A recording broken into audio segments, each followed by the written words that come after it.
Hum,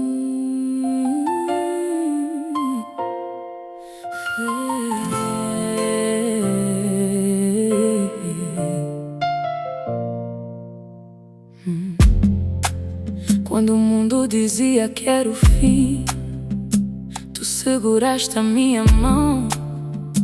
Mesmo sem pão sobre a mesa, nunca faltou amor no coração. Dormimos com lágrimas escondidas, sorrindo para não preocupar. Enquanto a tempestade crescia, nós aprendíamos a lutar. Cada cicatriz tem uma história, cada queda nos fez crescer. Hoje olhamos para trás e entendemos, foi a dor que nos ensinou a viver. Se o mundo cair, eu fico contigo. Se a noite chegar, eu sou teu abrigo. Nada conseguiu nos separar, porque o nosso amor aprendeu a lutar. Hoje sorrimos depois de chorar, vencemos juntos sem nunca parar. O que Deus uniu, ninguém destruiu. Nosso amor venceu e nunca desistiu.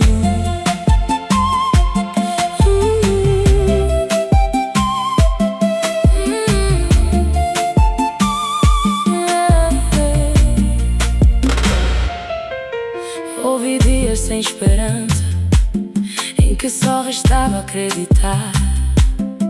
Enquanto muitos nos julgavam, nós escolhemos perdoar. Cada sonho parecia distante, mas o tempo fez florescer.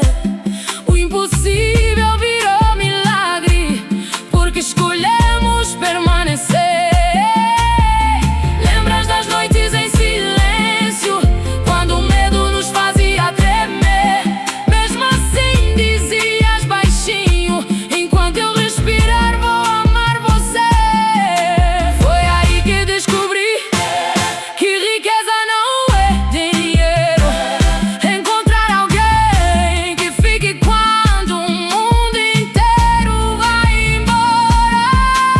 Se o mundo cair, eu fico contigo até a última amanhecer. Eu sigo. Nosso amor atravessou a dor e transformou lágrimas em flor. Já vitória tem o teu olhar, és a razão para eu continuar. Se tivesse outra vida para viver, eu escolheria você outra vez.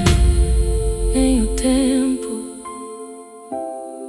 nem a distância, nem a dor conseguiu apagar, porque um amor que nasce da verdade